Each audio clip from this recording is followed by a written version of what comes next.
Halo semuanya, selamat datang di channel yang tidak layak untuk dihina ini. Sebelum kita mulai, atur posisi santainya, seruput kopinya, dan mari kita berkhayal. Di pusat alam langit, negeri langit, gerbang barat. Di ruangan yang terlihat luas dan sedikit mewah, itu terlihat ada 4 sosok yang duduk di sana dengan wajah penuh dengan ketegangan, dan suasana hati mereka juga terlihat benar-benar tidak bagus. Mereka adalah 4 jenderal dari Istana Langit, yang menjaga 4 sisi gerbang menuju alam langit. Bahkan bisa dibilang, mereka juga mempunyai tugas untuk menjadi penjaga seluruh alam langit jika terjadi masalah besar. Tetapi semua itu berubah, ketika Kaisar Langit telah mati. Mereka hanya dapat melindungi negeri langit dan Istana Langit, serta beberapa wilayah seperti dunia bawah ataupun beberapa tempat yang tidak jauh dari negeri langit itu sendiri. Sekarang mereka sedang mengalami masalah yang membuat mereka semakin kesal, dan masalah ini juga melibatkan struktur dari seluruh dunia yang ada termasuk alam langit itu sendiri. Apa yang dapat kita lakukan sekarang? Bahkan kita tidak tahu dari mana semua makhluk itu berasal. Dan jika kita tidak mengambil tindakan cepat, maka alam bawah akan kacau. Ucap Jenderal Bei dengan wajah yang sangat jelek.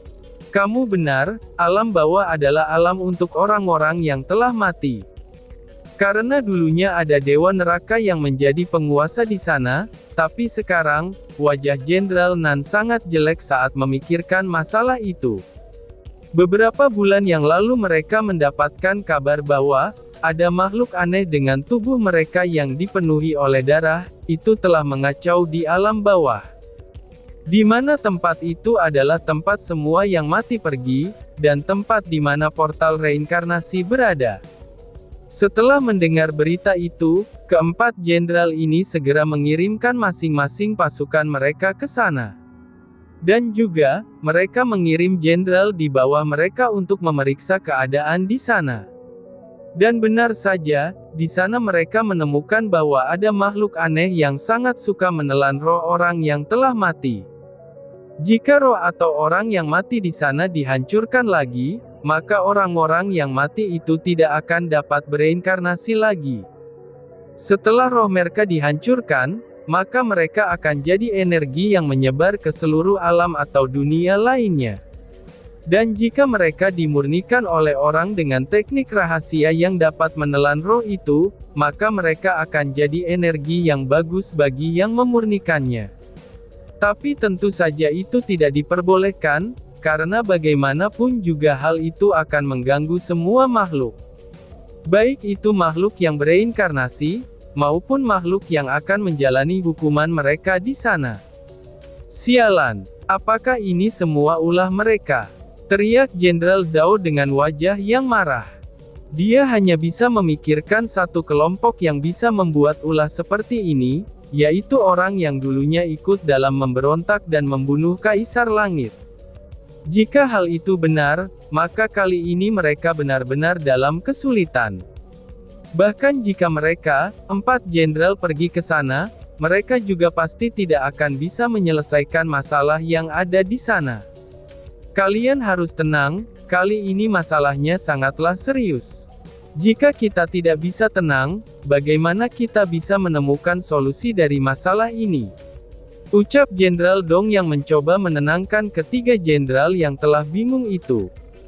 Mendengar perkataan Jenderal Dong, 3 jenderal lainnya langsung terdiam.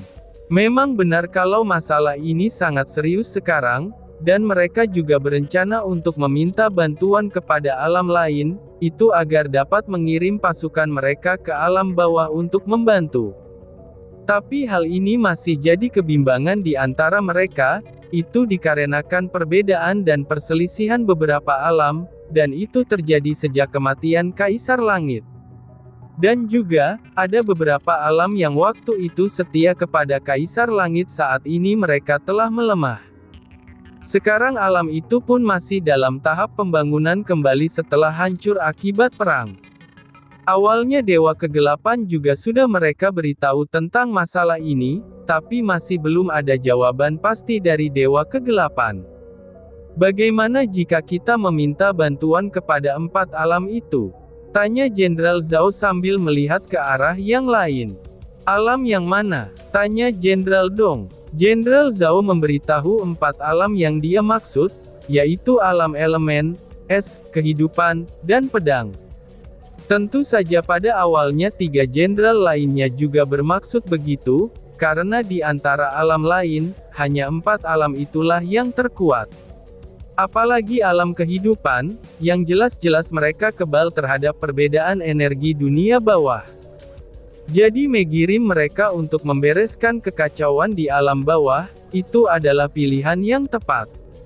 Kita tidak akan bisa menggerakkan mereka, kamu tahu itu kan? Karena 4 alam itu selalu diam dan tidak peduli dengan masalah alam langit sejak dulu, ucap Jenderal Nan, yang tidak yakin dengan usulan dari Jenderal Zhao. Tentu saja Jenderal Zhao tahu masalah itu, dan dia hanya berencana meminta bantuan kepada 4 alam itu saja. Karena dia juga tahu, meskipun mereka berempat pergi ke alam-alam itu, mereka pasti akan ditolaknya.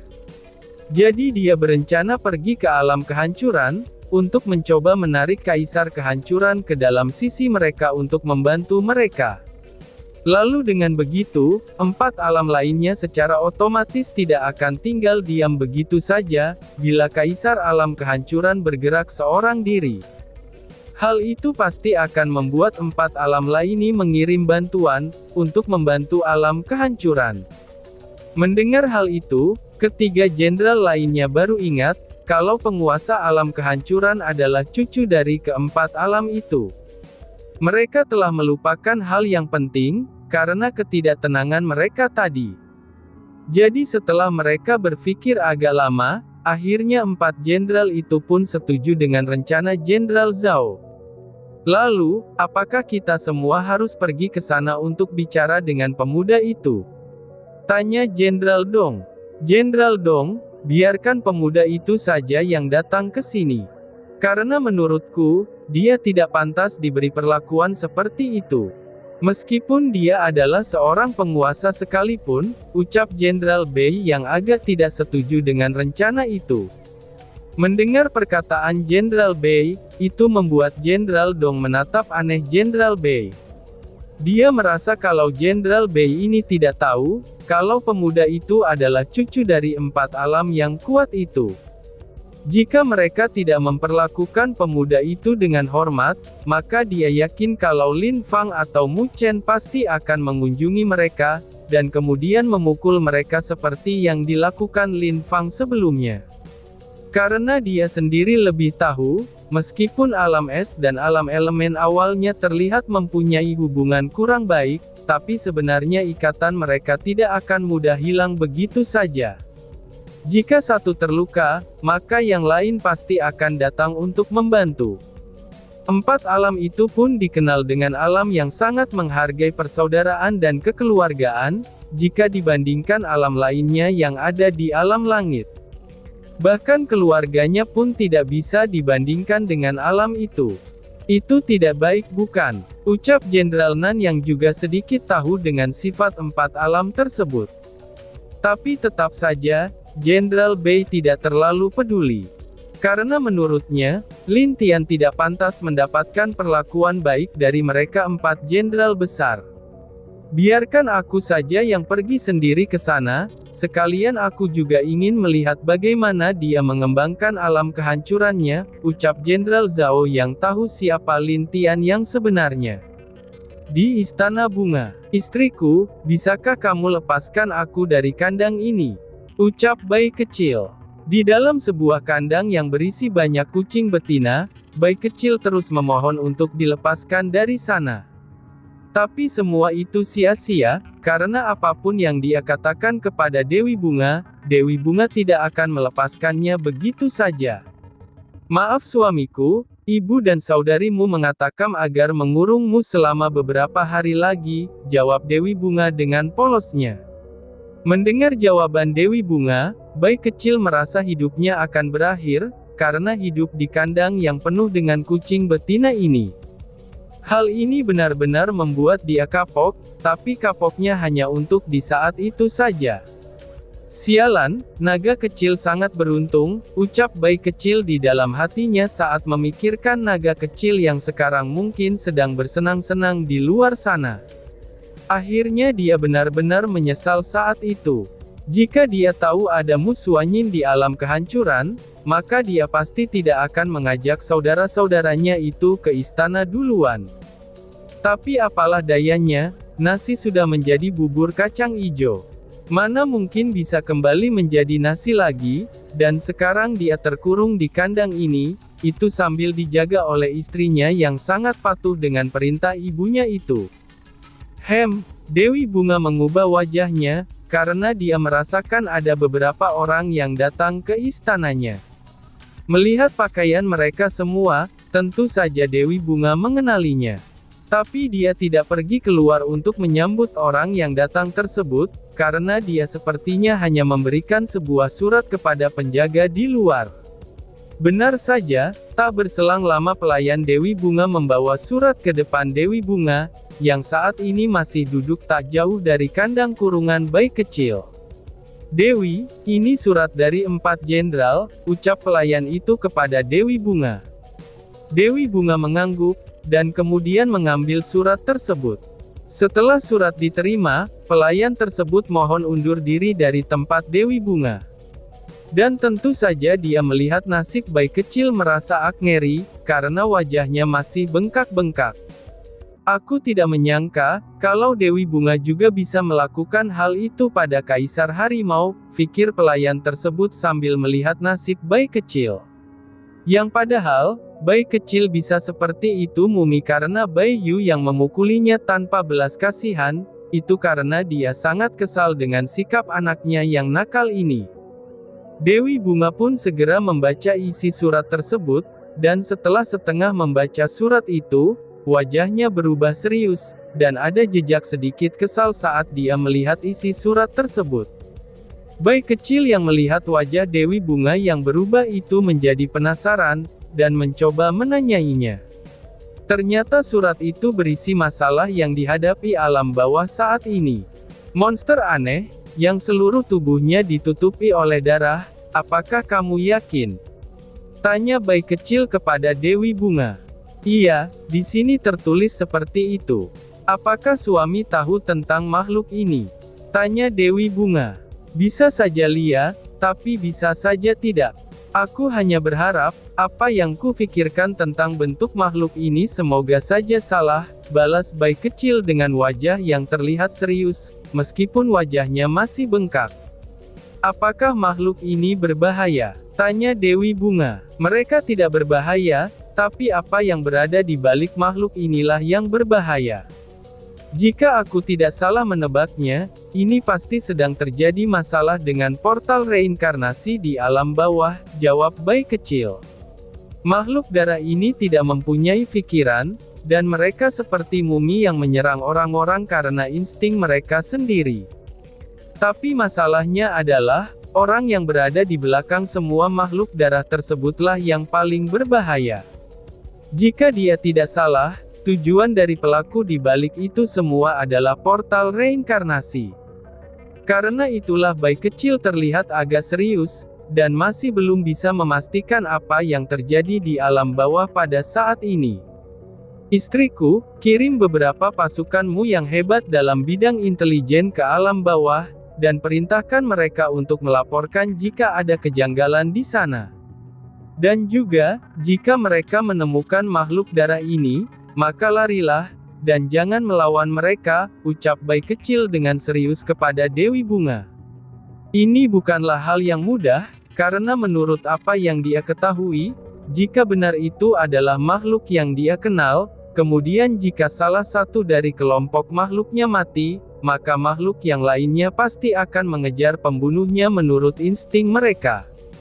Jika mereka benar-benar ingin membunuh makhluk itu tanpa membuat yang lain mengejar, caranya hanya dengan langsung membakar mereka. Tapi hanya orang-orang yang memiliki api langit, atau kekuatan seperti dia yang dapat membunuh makhluk itu sepenuhnya, jawab bayi kecil. Baiklah, aku akan mengirim beberapa orang ke sana, ucap Dewi Bunga yang mematuhi perintah dari bayi kecil. Bayi kecil menganggukkan kepalanya, tapi kata-kata Dewi Bunga berikutnya membuat bayi kecil benar-benar marah kepada 4 jenderal alam langit itu. Sepertinya mereka menginginkan Kaisar Kehancuran pergi ke alam bawah untuk membantu di sana, ucap Dewi Bunga yang membaca lanjutan dari isi surat di bawahnya. Bagus, sangat bagus, sepertinya mereka tahu dengan mengirim kakakku ke sana, maka 4 alam lainnya pasti akan langsung membantu mereka. Rencana yang sangat bagus. Sepertinya mereka telah melupakan bagaimana wajah mereka dipukuli olehku, ucap bayi kecil dengan marah. Dewi Bunga tentu saja mengerti dengan apa yang direncanakan oleh orang-orang ini, tapi apakah mereka yakin semudah itu untuk membujuk Lin Tian, yang sekarang ini sudah menjadi kakak iparnya itu? Bagaimanapun juga saat dia mengunjungi alam kehancuran sebelumnya, dia dapat melihat kalau pemuda itu bukanlah pemuda yang mudah untuk dibujuk. Dan Dewi Bunga sendiri juga merasakan, kalau Lin Tian mungkin saja dapat melebihi Kaisar Langit yang dulu. Apakah perlu aku bicara dengan mereka? Tanya Dewi Bunga kepada bayi kecil. Oh, itu tidak perlu. Mereka tidak tahu betapa susahnya jika mereka ingin membujuk kakakku. Biarkan saja mereka mencoba untuk membujuk kakakku. Lagi pula, ibu juga ada di sana. Kemungkinan besar mereka pasti akan ditendang keluar oleh ibuku, jawab bayi kecil yang mengejek kebodohan 4 jenderal tersebut. Bai Yu sangat mencintai anak angkatnya itu, dan jelas saja jika 4 jenderal itu berani menggertak Lin Tian, maka nasib mereka mungkin akan lebih sial daripada dihajar oleh bayi kecil sendiri. Cih, mereka benar-benar terlalu bodoh. Tapi apakah mereka tidak tahu, kalau kakak adalah penerus Kaisar Langit? Ucap bayi kecil yang memikirkan hal tersebut. Kemungkinannya hanya Jenderal Zhao saja yang tahu, dan 3 jenderal lainnya pasti belum mengetahuinya. Karena yang pergi ke alam kehancuran adalah Jenderal Zhao sendiri, jawab Dewi Bunga. Bayi kecil menganggukkan kepalanya dan mengerti, kemungkinan di daerah 4 jenderal alam langit ada yang tidak beres, dan karena itulah Jenderal Zhao tidak memberitahu yang lain. Dia sepertinya takut kalau dia membahayakan Lin Tian yang masih belum siap, dan kemudian akan menghadapi para penguasa tingkat tinggi itu sendirian. Aku berharap alam bawah tidak begitu parah. Karena jika itu terlalu parah, maka kakak terpaksa harus turun tangan sendirian, ucap bayi kecil. Dan tiba-tiba saja bersambung. Sekian dan terima kasih banyak. Bye-bye.